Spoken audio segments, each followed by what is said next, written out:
Kompas Bisnis hadir untuk Anda bersama saya Asri Gunawan. Informasi pertama, Saudara, Wakil Presiden ke-10 dan ke-12 RI Yusuf Kala melontarkan kritik tajam pada Menteri Pendidikan Nadiem Makarim dan sistem pendidikan di Indonesia. JK menekankan yang harus dibenahi adalah efektivitas penggunaan anggaran pendidikan, bukan jumlah anggarannya. JK juga menyinggung kinerja Nadiem Makarim yang luput mengecek permasalahan pendidikan dan jarang ke kantor. JK berpesan pada pemerintahan selanjutnya agar memilih Menteri Pendidikan yang punya kapasitas dan memiliki latar belakang dunia pendidikan. Kemudian Pak Nadiem, Mas Nadiem, yang tidak punya pengalaman pendidikan, tidak pernah datang ke daerah, jarang ke kantor. Katakan aja supaya yang depan jangan lagi begitu pilih menteri. Ya, untuk karena bagaimana berapa anggaran dikasih? Kalau CEO-nya begini, bagaimana bisa jadi? Kalau saya punya perusahaan, yang pertama saya siapa di dulu yang terbaik, bukan berapa anggarannya, di dulunya gimana itu, CEO-nya gimana, baru kita bicara program, baru kemudian bicara anggaran. Sri Mulyani akan tetap aja ketawa-ketawa, ya silakan aja gugat, tapi tidak ada uangnya mau apa, suruh pinjam lagi, di mana pinjamnya lagi, siapa yang bayar bunganya. Jadi dalam keadaan di situ, maka yang harus kita lakukan ialah bagaimana efektivitas anggaran, bukan menggugat anggaran. Kita bahas bersama, Saudara. Sebelumnya, pemerintah dan DPR berencana mengubah ketentuan alokasi wajib anggaran pendidikan. Dana pendidikan yang selama ini mengacu pada belanja negara akan diotak-atik mengacu pada pendapatan. Kami tegaskan lagi, dari yang semula mengacu pada belanja, kini mengacu pada pendapatan. Sebagai dampaknya, nilai anggaran pendidikan dalam APBN berpotensi menjadi lebih kecil. Mengacu pada keterangan Menteri Keuangan Sri Mulyani, hal ini untuk mengantisipasi risiko belanja wajib agar tidak membatasi fleksibilitas ruang gerak fiskal pemerintah. Kita ke data pertama terlebih dahulu, Saudara. Selama ini anggaran pendidikan diwajibkan sebesar 20% dari total belanja di APBN. Patokan ini berdasar pada pasal 31 ayat 4 Undang-Undang Dasar 1945. Di sini negara memprioritaskan anggaran pendidikan sekurang-kurangnya 20% dari APBN serta anggaran pendapatan dan belanja daerah atau APBD untuk memenuhi kebutuhan penyelenggaraan pendidikan nasional.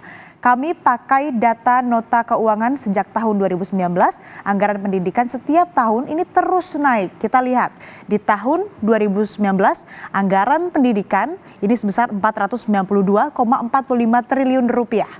Terus naik di tahun 2020 dan 2021 angkanya ini di level 500 triliun. Naik lagi di tahun 2022 sampai dengan tahun ini di level 600 triliun. Tahun ini, tahun 2024, 681,3 triliun rupiah untuk anggaran pendidikan.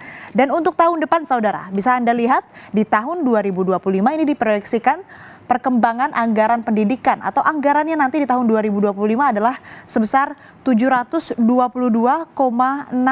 triliun rupiah. Besaran anggaran pendidikan ini tercantum dalam turunan undang-undang tadi, tepatnya Undang-Undang Nomor 20 Tahun 2003 tentang Sistem Pendidikan Nasional atau Sisdiknas yang mengatur bahwa dana pendidikan selain gaji pendidik dan biaya pendidikan kedinasan dialokasikan minimal 20% dari APBN pada sektor pendidikan dan minimal 20% dari APBD. Bagaimana realisasi anggaran ini? Kita lihat data berikutnya. Nah, ini dia data realisasi anggaran pendidikan. Di tahun 2019 dengan anggaran 460,34 triliun rupiah, ini realisasinya 93,48%. Di tahun 2020 turun realisasinya ini menjadi 93,09%. Turun lagi di tahun 2021 87,2%, di tahun 2022 turun lagi realisasi anggaran pendidikan menjadi 77,3%, dan di tahun lalu di tahun 2023 ini realisasinya sebesar 79,56% dari anggaran 513,39 triliun rupiah. Berbeda dengan anggaran yang terus naik, realisasi anggaran pendidikan alias anggaran yang terpakai justru semakin kecil. 2019 anggaran yang dibelanjakan di sektor pendidikan ini hanya 460,34 triliun atau rasionya hanya 93,48% dari yang disiapkan. Begitu juga dengan tahun-tahun selanjutnya, saudara. Dengan anggaran yang disiapkan, capaian program pendidikan pun kalau mengacu pada kritikan Yusuf Kala, ini banyak yang tidak maksimal. Contoh, kami pakai keterangan Sekretaris Jenderal Kemendikbudristek Suharti, anak usia 7-12 tahun 0,9% tidak sekolah. Sedangkan di anak usia 13-15 tahun angkanya masih 4%. Yang lebih menampar, saudara, hanya 46,34% anak usia 16 tahun yang masuk pendidikan menengah seperti SMA atau SMK. Di sebagian tempat belum ada sekolahnya dan pemerintah ini belum bisa menyediakan layanan itu secara penuh. Rabu 4 September saat rapat kerja bersama dengan Banggar DPR, Menteri Keuangan Sri Mulyani mengusulkan alokasi wajib anggaran pendidikan 20% yang selama ini mengacu pada belanja negara menjadi berdasar pada pendapatan. Tujuannya agar anggaran pendidikan tidak membatasi fleksibilitas ruang gerak fiskal pemerintah selanjutnya.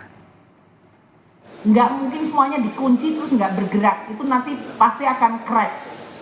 Sehingga bagaimana menteri-menteri keuangan selanjutnya itu tetap bisa punya ruang untuk manuver tapi tetap transparan dan tetap patuh pada konstitusi. Ini yang menurut saya perlu untuk kita bahas mengenai definisi anggaran pendidikan, terutama sumber untuk menghitung 20%-nya itu.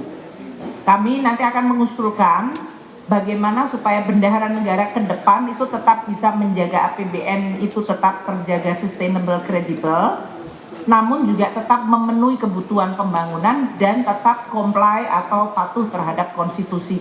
Ini nanti yang kami akan usulkan mungkin di dalam panja untuk perundang-undangannya